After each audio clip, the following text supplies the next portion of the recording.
하나님 말씀 함께 보도록 하겠습니다.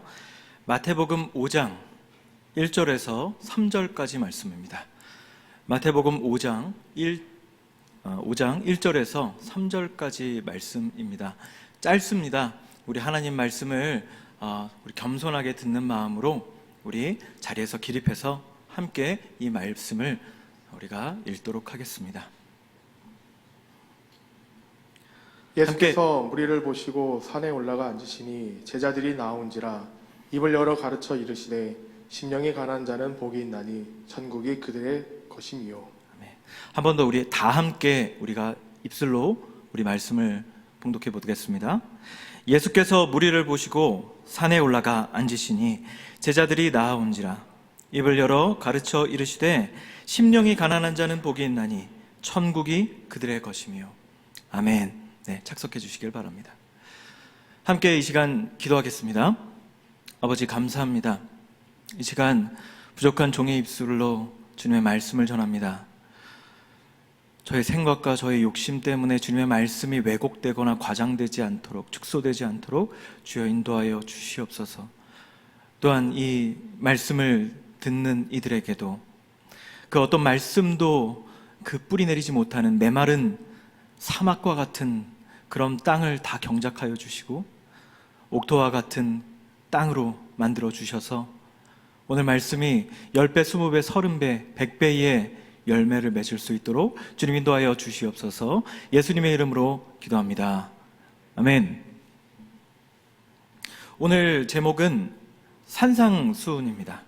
팔복 강해를 오늘부터 하도록 하겠습니다. 산상수훈은 뭘까요? 말 그대로 산에서 내려오는, 산에서 예수님께서 말씀하셨던 내용을 산상수훈이라고 이야기합니다. 어릴 적부터 이 산상수훈이라는 말을 많이 들었을 겁니다. 그런데 진짜 그 의미를 아는 분들은 성도들 가운데도 그렇게 많지 않은 것 같습니다.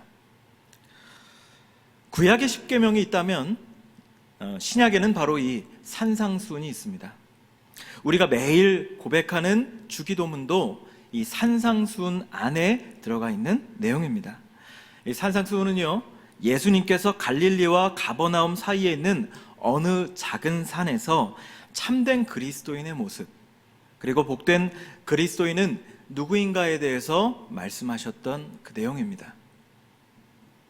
마태복음 5장부터 7장까지 산상수훈은 성경에서 성경 안에 있는 성경 중에 성경이라고 신앙생활에서 아주 우리가 놓쳐서는 안 되는 중요한 부분이기 때문에 여러분들 신앙생활 가운데 꼭 기억하시고 마음속에 담아두셨으면 좋겠습니다. 산상수훈의 첫 부분에서는 바로 오늘부터 말씀드릴 팔복에 대해서 나옵니다. 하나님 나라에 속한 사람들은 어떤 모습이어야 하며 하나님 나라 백성들이 누릴 복에 대해서 말씀하시고 계신 것입니다. 2022년 우리 교회의 올해 표어가 뭐죠? 너는 복이 될지라. 그래서 여러분들도 오늘 이 시간을 통해서 복이 무엇인지, 너는 복이 될지라 라고 여러분들, 하나님께서 여러분들에게 선포해 주셨는데 그 복은 무엇인지 알기를 원합니다. 예수께서 라는 주어가 나옵니다. 누가 어떤 말을 하느냐에 따라서 말은 전혀 달라집니다. 우리가 흔히 단어가 가지고 있는 그 사전적 의미에 너무 매몰되는 경우가 많이 있습니다. 그런데 사실 더 중요한 것은 그 말을 누가 했느냐, 이겁니다.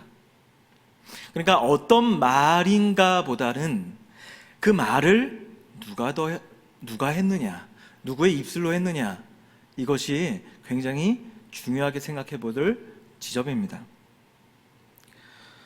나는 지배자가 아니다, 지도자다. 자, 이 말을 누가 했을까요? 예수님이 하셨다면, 역시 예수님은 우리의 지배자가 아니라 우리의 인생에 전인격적으로 다가와 주시는, 우리를 지배하시는 분이 아니라 포갑하시는 분이 아니라 지도하시는 분이다 라고 우리는 해석할 수 있겠죠. 우리는 그렇게 이 문장을 바라볼 수가 있습니다. 하지만 이 말은 누가 했을까요? 히틀러가 한 말입니다. 리더십의 대가가 한 말이 아니라 포갑하고 많은 사람들을 죽였던, 선동했던, 약자를 짓밟았던 희대의 살인마라고 불리우는 이 히틀러는 이렇게 얘기했습니다. 나는 지배자가 아니다. 지도자다.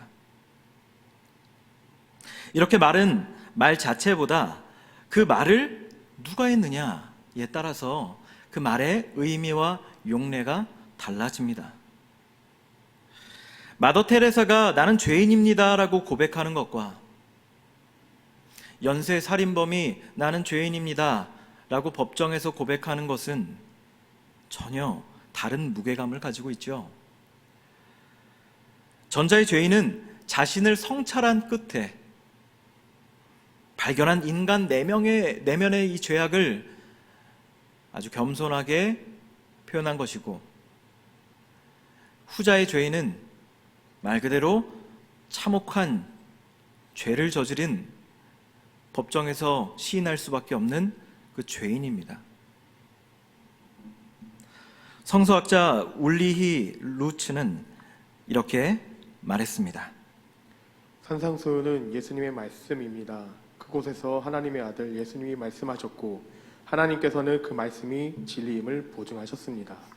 오늘의 주제는 화자가 예수님입니다. 그러니까 우리가 알고 있는 거짓된 복의 용례를 깨부수시고 우리가 알아야 할, 그리고 우리 삶에 전적으로 영향을 끼칠 참된 오리지널, 독일어로는 오리기날이라고 합니다. 이 오리지널 진짜 복에 대해서 예수님께서는 말씀하고 계십니다. 그래서 우리가 인식하는 복의 개념과 완전히 다를 수가 있어요. 그래서 생각보다 덜 자극적이고 덜 달고 덜 짜고 덜 다가오며 여러분들의 구미에 당기지 않을 수 있습니다. 그러나 화자가 예수님이시잖아요.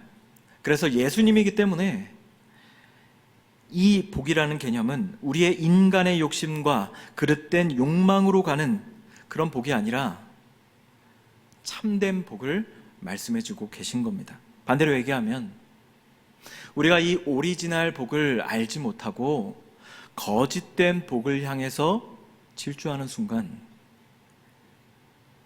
그리고 깨닫지도 못한다면, 그리고 더 빠른 속도로 엑셀을 밟는다면 우리는 복의 길을 누리기는커녕 멸망의 길, 사망의 길로 더 빠르게 질주하는 것입니다. 하나님이 하지 말라는 것을 말한 것이 구약의 십계명이라면 이렇게 살라라고 얘기하는 것은 신약의 산상수훈입니다. 우리는 하지 말아야 될 것과 해야 될 것을 구분해야 됩니다. 하지 말아야 될 것을 하게 되는 경우가 있고요, 꼭 이렇게 해야 되는 경우를 안 하는 사람들이 많아요. 성도들 가운데서도 마찬가지입니다. 다시 한번 말씀드리면 하지 말아야 될 것과 해야 될 것을 구분하시는 여러분과 제가 되길 바랍니다. 복이 있나니 라고 말씀하셨습니다. 사람들에게 가서요, 삶의 목적은 무엇입니까? 라고 한번 질문을 한번 던져보십시오. 그래, 특히 넌 크리스찬들에게 왜 살아가는지, 삶의 의미에 대해서 한번 질문해 보시길 바랍니다.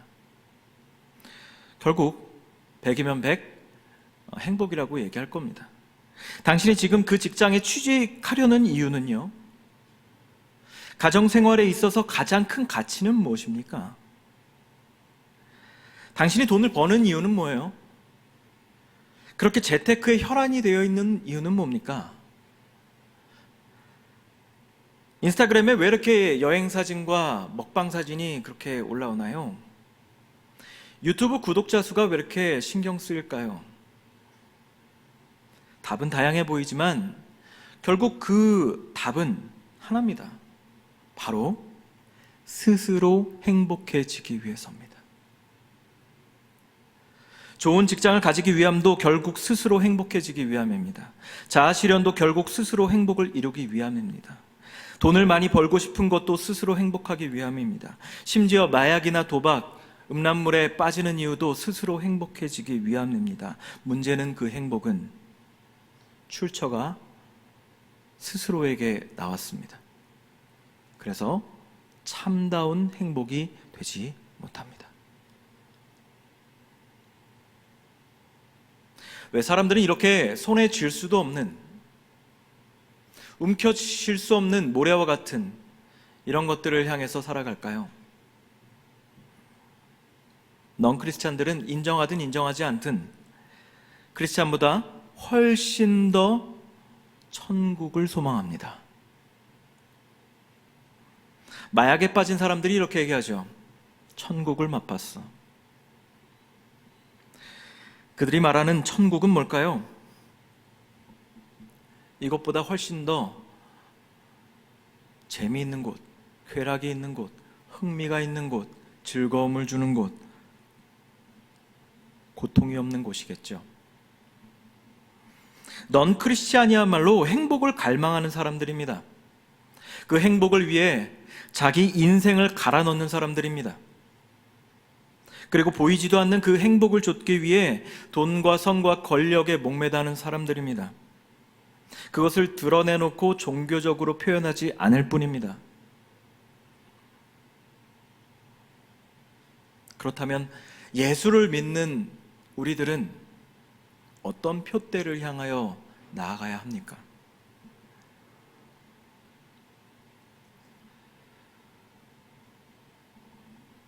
우리는 모두 잘 살길 원합니다. 행복하길 원합니다. 넌 크리스찬 뭐 할 거 없이 다 잘 살고 싶지 못 살고 싶은 사람이 어디 있겠습니까? 그죠? 저도 잘 살고 싶어요. 그런데 그 잘 사는 기준이 도대체 뭡니까? 잘 산다는 것은 돈을 많이 가지고 있다는 그 의미, 그 이하도 아닌, 그 이상 그 이하도 아닌 그런 경우가 너무나도 많지 않나요? 솔직하게 한번 질문해 보시죠. 경제적으로 풍요한 것이 잘 사는 것, 행복한 삶이라면 왜 그토록 많은 재산을 가지고 있는 재벌들 그리고 연예인들은 이렇게 방황하는 걸까요? 220여 나라 가운데 우리나라는 GDP 9위입니다. 10위 아닙니다. 이제 9위입니다. 명목 GI는 얼마인 줄 아세요? 우리나라가 5위예요. 우리나라는 명실상부 이제 선진국화된 게 아니라 대열이 아니라 그냥 선진국입니다. 자, 그럼에도 불구하고 우리나라에는 많은 청년들이 이 시간에도 목숨을 끊고 있습니다. 저희 누나도 그 중에 한 사람이었습니다. 다니엘 청년부 24살의 나이에 그렇게 됐어요.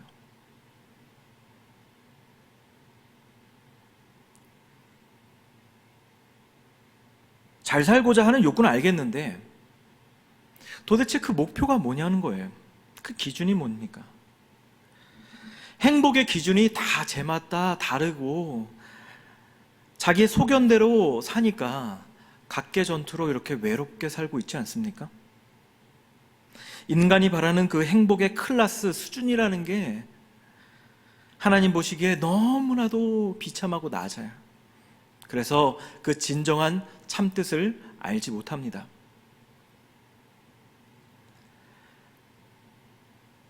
아무리 부산을 향해 평생 가도 춘천은 안 나옵니다. 버스에서 내려서 경부선으로 4억 1,500만 원짜리 람보르기니 우라칸 타봐야 안 나옵니다. 사람들은 실수합니다. 더 좋은 방법, 더 좋은 차를 타면, 더 좋은 대학을 가면, 돈을 벌면, 억대 연봉을 벌면 춘천으로 향할 수 있을 거라고 생각합니다. 안 됩니다. 절대 안 됩니다. 방법을 진화하고 노력해봐야 결국 춘천에는 도착할 수 없습니다. 부산행을 타는 순간 우리는 그냥 못 가는 겁니다. 영원히요. 방법이 아니라 그 목적지 설정이 더 중요한 겁니다.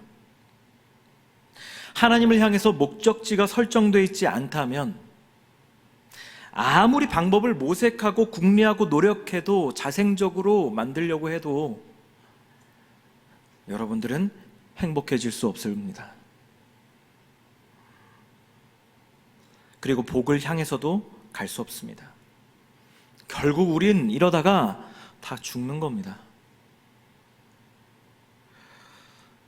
오늘부터 말씀드릴 팔복은 진정으로 잘 사는 삶입니다. 한 번 사는 인생, 한번 잘 살아봅시다. 자, 여러분들 저 한번 좀 따라해 주세요. 한 번 사는 인생, 잘 살아보자. 잘 살아봅시다.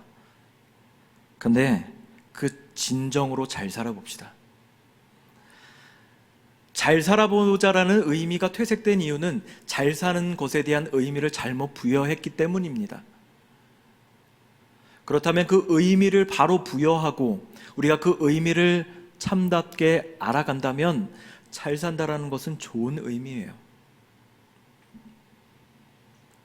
그냥 부유하고 돈 많은 그런 삶이 아니라 진정으로 하나님의 피조물답게 사는 삶, 그게 잘 사는 삶, 그게 인간답게 사는 삶입니다. 복을 갈망하는 건 나쁜 태도가 아닙니다. 그릇된 복을 추구하는 것이 나쁜 태도지, 복을 추구하는 것 자체가 나쁜 태도가 아니라 그것은 우리가 피조물이기 때문에 창조주에게 의탁하는 것이죠. 저는 어린 아들이 있습니다. 어린 아들이 저에게 무엇을 자꾸 요구합니다. 당연히 부모로서 아들을 향해서 공급해 주는 것입니다. 우리는 그분의 자녀입니다. 그분에게 공급을 요청하는 것이죠. 자, 그런데 지난번에 담임 목사님이 얘기하셨던 것처럼 욕심의 문제가 아니라 무엇이 문제죠? 과욕의 문제입니다. 우리가 생각하는 그 행복의 수준이라는 것이 기껏해야 흥미, 유흥, 무언가를 샀을 때의 기쁨, 뭐 이 정도입니다. 인간은 행복하기 위해서 포피를 추구한다고 합니다. pleasure, 쾌락. 쾌락이 뭐죠? 성적 쾌락만을 쾌락이라고 얘기하지 않습니다. 어떤 물건을 샀을 때 이것도 쾌락이죠. 좋은 음식을 먹습니다. 쾌락입니다. 전 그런 생각을 해봤습니다. 얼마나 많은 사람들이 이 쾌락을 향해서 달려갑니까? 여러분, 맛집에 우리가 한번 가보실래요? 1시간, 2시간을 서서 기다립니다. 왜요? 혀의 쾌락을 위하여. 여러분, 맛집을 갈 때도 우리가 1시간, 2시간을 기다릴 수 있습니다. 그리고 내가 좋아하는 연예인의 공연을 보기 위해서 1시간, 2시간을 일찍 갑니다. 그리고 줄을 섭니다. 아무런 우리가 거리낌이 없습니다. 근데 여러분, 하나님 앞에 오셨을 때의 여러분들의 마음은 어떤가요? 하다못해 맛있는 그 돈가스만도 못한, 그 기대하는 마음도 없이 느지막이 와서 뒤편에 앉아 조용히 관람하다가 가시진 않습니까? 우리는 잘못된 쾌락을 쫓고 있습니다. 두 번째는 프레스티지입니다. 명예입니다. 저는 정치인도 아니고 연예인도 아닌데요. 무슨 명예인가요? 우리는 모두 다 인정받길 원합니다. 매슬로의 인정욕구 이런 걸 굳이 언급하지 않아도 우리는 모두 다 인정받길 원합니다. 가족에게 인정받고 싶고요. 직장 상사에게 인정받고 싶고, 내 주변인들에게 인정받고 싶고, 친구에게 인정받고 싶고, 내 불특정 다수에게 인정받고자 합니다. 세 번째는 파워입니다. 힘을 갖길 원하죠. 남 밑에 있고 싶지 않아 합니다. 왜요? 컨트롤 당하기 싫은 거죠. 예나 지금이나 기업 문화는 좋지 않았습니다. 저는 기업 교육을 오래 했기 때문에 대기업에서 강의를 했을 때마다 느끼는 게 있습니다. 기업 문화가 많이 좋아지고 있어요. 과거에 비해서. 물론 뭐 안 좋은 점도 많이 있지만 많이 개선되고 있습니다.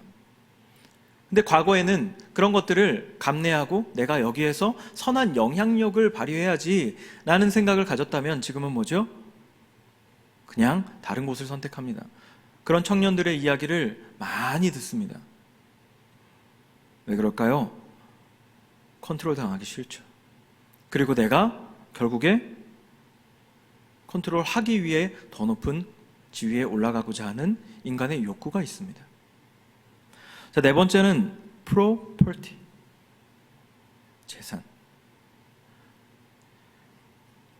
그 사람을 평가하는 기준은 재산이 됩니다. 돈만 많으면 돼. 돈이 모든 것을 해결해 줄 수 있어라고 생각하는 태도를 갖습니다.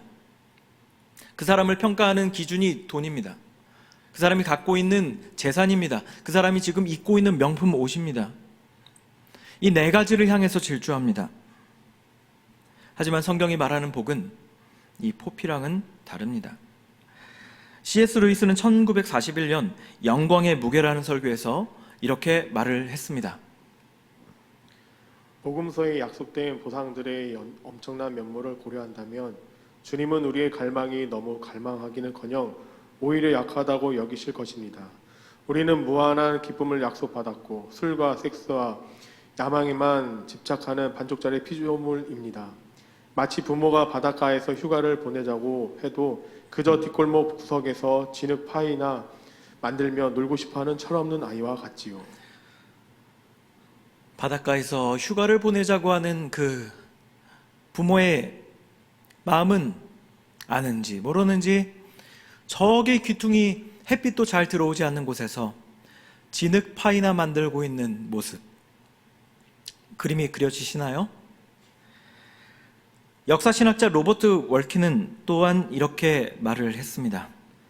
우리에게 행복이라는 단어는 기분 좋음이나 특정한 쾌락을 즐기는 것이 아니라는 의미가 되었습니다. 이것은 상황이나 운수에 따라 바뀌는 일시적인 상태입니다. 하지만 옛사람들에게 있어서 행복은 영혼의 소유물이며 한번 획득하면 쉽게 빼앗길 수 없는 것을 뜻했습니다. 한번 획득하면 쉽게 빼앗을 수 없는 것이 무엇일까요? 그것은 오로지 예수 그리스도께서 주셔야지만 가능합니다. 몸은 죽여도 영혼은 능히 죽이지 못하는 자들을 두려워하지 말고 오직 몸과 영혼을 능히 지옥에 멸하실 수 있는 이를 두려워하시길 바랍니다. 사람 앞에 좌절하고 비굴해지는 것이 아니라 하나님을 두려워하시길 바랍니다. 왜요? 하나님은 몸과 영혼을 능히 멸하실 수 있는 유일한 분이시기 때문입니다.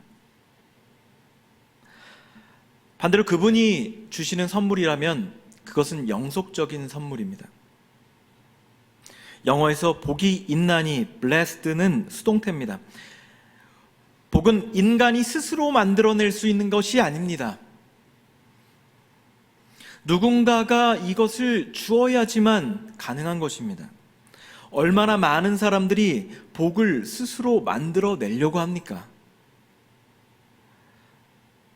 그런데 복이라는 것은 스스로 만들어내는 것이 아니라 기프트입니다. 누군가가 주어야지만 참된 행복으로 갈 수가 있는 것입니다. 선물은 누가 주었느냐에 따라서 그 선물의 본질이 규정됩니다. 선물을 주시는 이가 무한하신 하나님이시라면 그 선물 역시 하나님이 주시는 선물이기에 인간이 줄 수 없는, 비교할 수 없는 엄청난 가치를 내포하고 있습니다. 신학자 톰 라이트는 이렇게 말했습니다. 복 있는 사람이 되는 일은 이 세상에서 말하는 행복해지는 법과 전혀 다를 수밖에 없다. 하나님의 결정적인 움직임에 휩쓸려 버릴 때 복이 있는 사람이 된다. 이것은 삶에서 일반적으로 써먹을 만한 이치가 아니라 일어나기 시작한 어떤 사건에 관한 것이다. 복은 적절한 조언이 아니라 기쁜 소식이다. 복은 기쁜 소식입니다. 말씀으로 변화받고 새 힘을 얻는 것입니다. 그리고 그것을 훨씬 뛰어넘어 그분의 세계 안에 내가 편입되는 것입니다. 그리고 그분의 주권 아래에서 새 하늘과 새 땅을 갈망하며 살아가는 삶입니다. 그리고 그것을 뛰어넘어서 죽어있던 생명이 예수님의 속량으로 말미암아 구원받았다라는 기쁜 소식입니다. 그리고 우리가 그분의 자녀가 되었다는 사실을 느끼는 것입니다. 지금 여러분들의 표정을 보면 어쩌라고 이런 표정입니다. 왜 그럴까요? 그 참다운 복을 우리는 이해하지 못하고 기쁜 마음이 없기 때문이죠. 김영국 목사님의 제자훈련 기독교의 생존 방식이라는 책에서 이런 비유가 나옵니다. 누군가에게 고급 외제 스포츠카를 선물 받았다고 생각해 봅시다. 그런데 그 고급 외제차 그 트렁크 안에 이 공구함을 발견했다고 한번 쳐보자는 거예요. 자, 그러면 그 공구함의 마음을 뺏기는 사람이 있느냐라고 이야기합니다. 아무리 좋은 공구함이라도 또 그 안에 아무리 좋은 오디오라도 부가가치가 좋아도 결국에는 자동차 안에 있는 부속품 아닐까요? 그 공구함 때문에 이 자동차를 거들떠 보지도 않는 사람은 없을 겁니다. 왜냐하면 자동차가 선물의 본질이기 때문입니다. 그러나 많은 그리스도인들이 예수님의 말씀, 그가 하신 말씀, 참된 복을 알아가지 않고 공구함, 부산물, 옵션 이런 것들에만 정신이 팔려 있습니다. 이는 하나님의 말씀을 듣고도 진정한 복에 이르지 못하는 것입니다. 서론이 좀 길었습니다. 왜냐하면 우리가 팔복을 이해하기 위해서는 제가 이런 부분을 꼭 인지하는 것이 필요하겠다 싶어서 제가 많은 시간 이런 이야기를 했습니다. 본격적으로 오늘부터 당분간 팔복에 대해서 여러분들과 함께 이야기를 나눠보려고 합니다. 선물 포장지를 벗기고 이 8개의 선물 보따리 안에 첫 번째 선물을 한번 열어보도록 합시다. 두둥. 첫 번째 선물 보따리는 심령이 가난한 자가 복을 받는다라는 것입니다. 뭔가 대단한 게 나올 줄 알았는데 실망하셨나요? 사실 예수님께서는 진정한 가난한 삶을 사셨던 분이죠. 마태복음 8장 20절에 보면 여우도 굴이 있고 공중의 새도 거처가 있으되 인자는 머리 둘 곳조차 없다라고 이야기하셨습니다.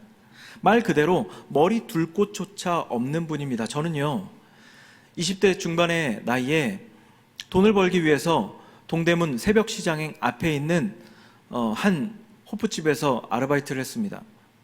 새벽 일찍 나갑니다. 5시쯤 나가야 되기 때문에 아주 이게 밤과 낮이 좀 구별된 좀 이상한 삶을 살았어요. 제가 그때 고시원에 살았습니다. 자, 아주 싼 고시원은요 안에 샤워 시설이 없습니다. 다 공용이죠.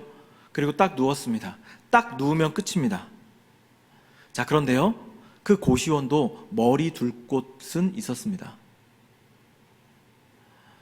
자, 여러분들이 있는 곳이 아무리 열악하더라도 머리 둘 곳은 있지 않나요? 자, 그런데 예수님께서는 머리 둘 곳조차 없는 이런 최악의 상황 속에서 사셨습니다.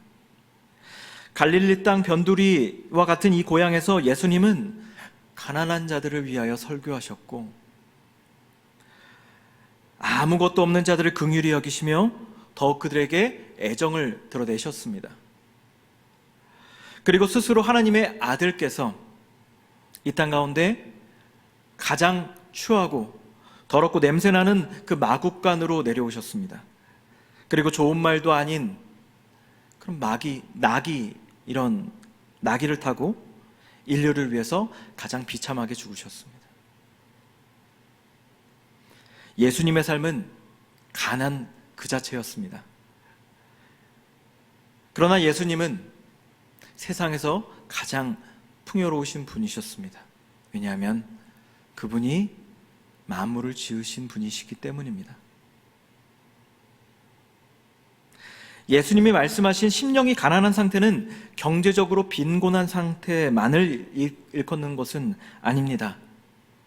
예수님은 잔액이 없는 자는 복이 있나니, 마이너스 통장을 갖고 있는 자는 복이 있나니 이렇게 얘기하시지 않았습니다. 중요한 것은 심령이 가난한 자입니다. 물론 우리 인간은 보편적으로 경제적으로 어려울 때 심령 또한 가난해지기 쉽습니다. 어려움 가운데 주님의 공급하심을 믿으면서 세상과 이 단절된 그 극도의 절박함 가운데서 그분이 주시지 않으면 안 되는 이 한계 상황에서 우리 인간은 지푸라기라도 잡는 심정으로 예수님께 다가갑니다. 너무 많은 것을 소유하면 너무 많은 것을 놓치고 잃어버리기 쉽습니다.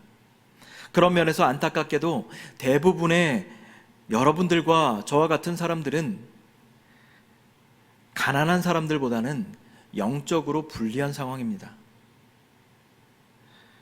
원하는 것을 얻을 때, 원하는 것을 얻을 수 있는 사람은 하나님보다 자기 자신의 능력과 연봉과 재산을 더 의지하고 스스로에게 자뻑하는 법입니다.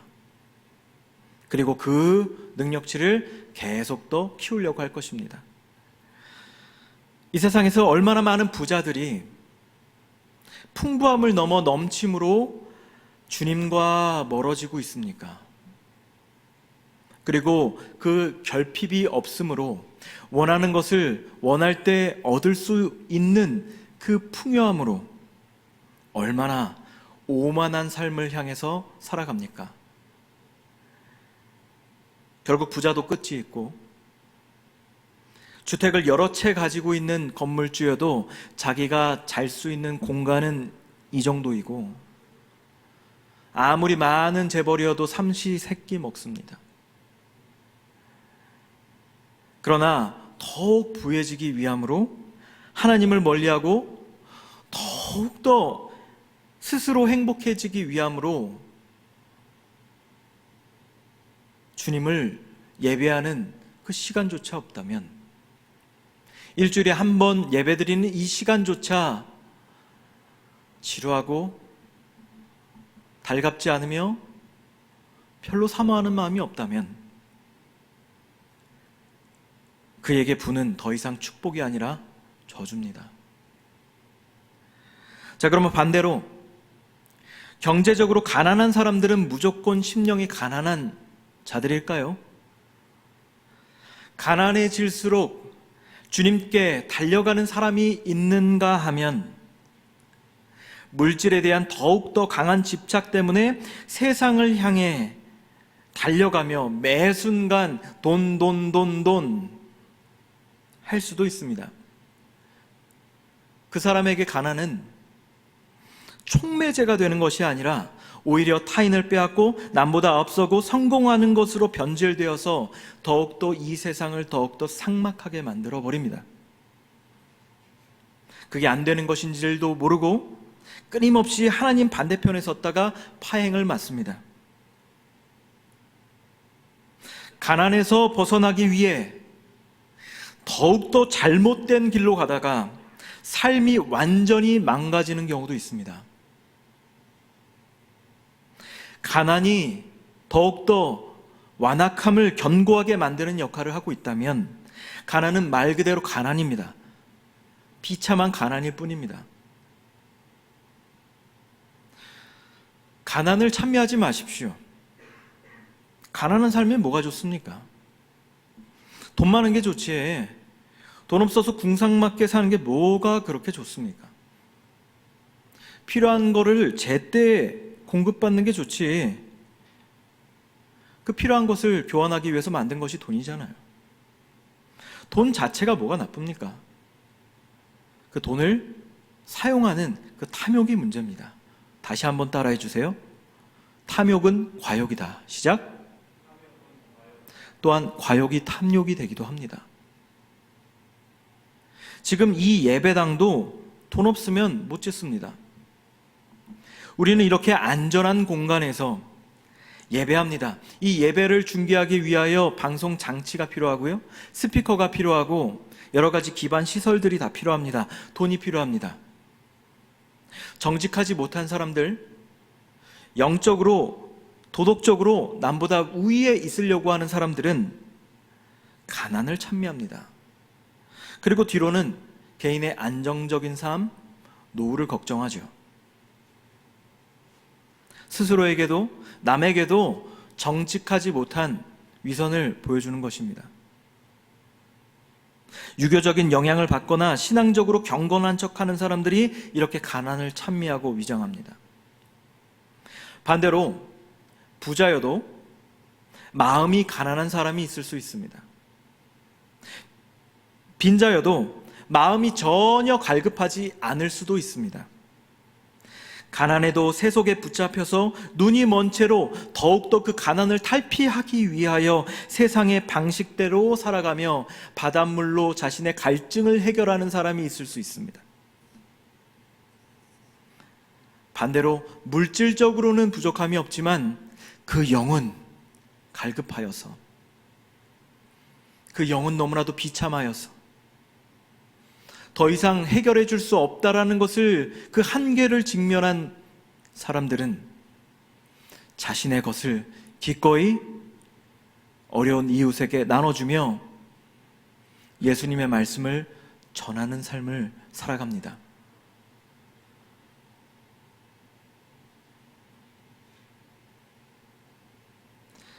가난은 때론 우리를 하나님 앞으로 데려다 줍니다. 때로 우리 삶의 물질의 궁핍함은 영적인 궁핍함으로 연결되어 주님께 더욱 손을 벌리는 창이 될 수 있습니다. 우리 가정에, 나의 개인적 삶에 가난이 왔다면, 찾아왔다면 온몸으로 그 가난을 슬프지만 두려워하지 말고 담대하게 받아들이시길 바랍니다. 저는 가난은 싫습니다. 하지만 두렵지는 않습니다. 가난은 싫습니다. 그게 뭐가 좋아요? 하지만 두렵지는 않습니다. 왜냐하면 그 가난으로 인해 우리는 하나님을 만날 수 있기 때문입니다. 심령이 가난한 우리 가운데 하나님이 두 팔 벌려 안아 주실 것입니다. 그리고 위로해 주실 것입니다. 여러분들이 혹시 지금까지 세상의 방식으로 안간 힘을 썼지만 한계를 느끼고 영적인 파산 상태에 이르렀다면 주님께 의탁할 수 있는 심령이 가난한 상태가 되었습니다. 축하합니다. 이제 앞에는 주님밖에 없는, 뒤로는 물러설 수 없는 일방통행의 길에 우리는 서 있는 것입니다. 잠깐 제 얘기를 하겠습니다. 저는 초등학교 4학년 때부터 아르바이트를 했습니다. 돈이 없었습니다.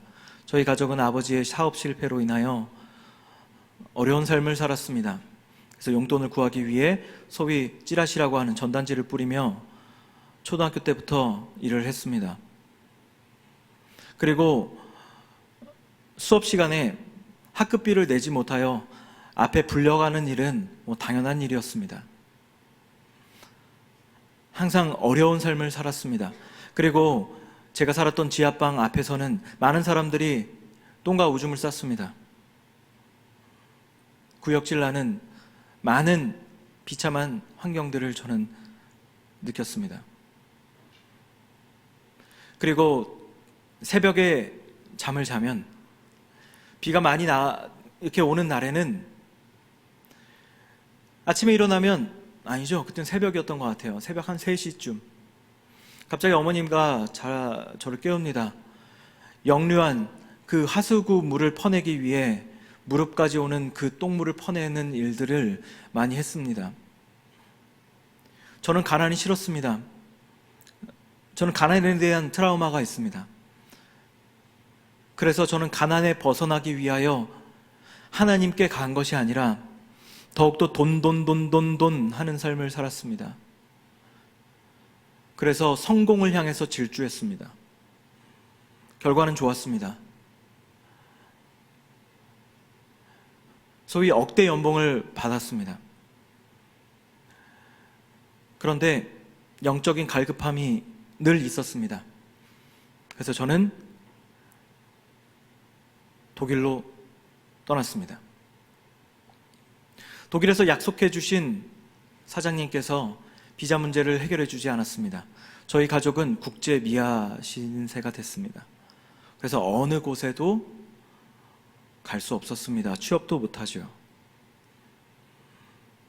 그 절박함 가운데 취업도 못하고 내가 한국이었다면 뭐라도 했겠지만 한국에도 올 수 없는 상황, 그리고 가족들과 아이가 아파도 병원에 갈 수 없었던 상황, 그 흔한 딸기 하나 사주지 못했던 그 절박한 상황을 저는 경험했습니다. 그때 저는 성경을 봤습니다. 절박함 가운데 옛날의 방식대로 더 돈 하는 삶이 아니라 성경을 들었습니다.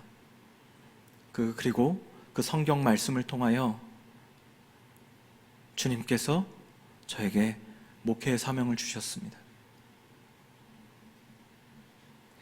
가난함, 나의 연약함, 나의 한계, 나로서는 희망이 없는 그 나락의 상태를 경험한 자만이 이 오늘 본문이 얘기한 심령이 가난한 그 실존적 의미를 이해할 수가 있습니다.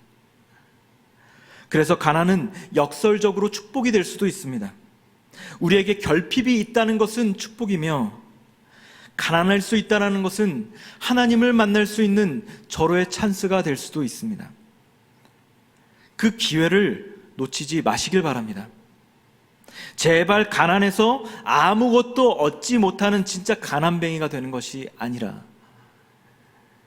가난해서 참 자유와 복을 누려서 이제는 출애굽하고 탈출하고 하나님께로부터 얻는, 그리고 충만한 영적 누림을 얻을 수 있는 여러분과 제가 되길 바랍니다. 하나님이 주시는 복은 관념적이고 눈에 보이지 않는 이런 것이 아니라 전인격적인 복입니다. 실체가 있습니다.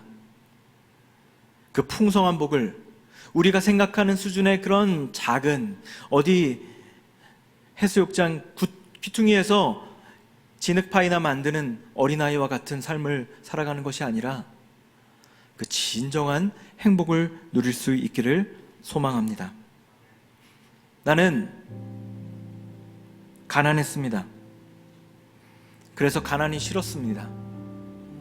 가난을 빠져나오려고 애를 썼습니다. 성공을 향해서 질주했습니다. 가난이 정말 싫었습니다. 우리 청년들도 그랬으면 좋겠습니다. 가난한 삶을 동경하지 마십시오. 그게 뭐가 좋은가요? 세상 가운데 실력 있는 그리스도인이 되어서 도움 받는 사람이 되는 것이 아니라 도움 주는 사람이 되십시오. 그러나 넉넉하든 넉넉하지 않든 하나님 앞에 심령은 늘 가난했으면 좋겠습니다. 늘 파산 상태였으면 좋겠습니다. 갈급하는 상태였으면 좋겠습니다. 여러분들의 마음이 교만해져서 내가 하나님 없이도 살 수 있다라고 생각하는 그런 영적 교만의 팽창함 가운데 살아가지 마시고 영적으로는 파산 상태, 내일이 없는 그 파산 상태를 경험하며 늘 주님을 바라보는 심령이 가난한 자가 되시길 바랍니다. 여러분들이 원치 않게 가난하게 되었다면, 그것으로 하나님을 더욱 바라보게 되었다면, 그것은 가난을 포장지로 싼 축복임을 기억하십시오. 하나님은 심령이 가난한 자를 위로해 주십니다. 주님을 의지하는 자를 사랑해 주십니다.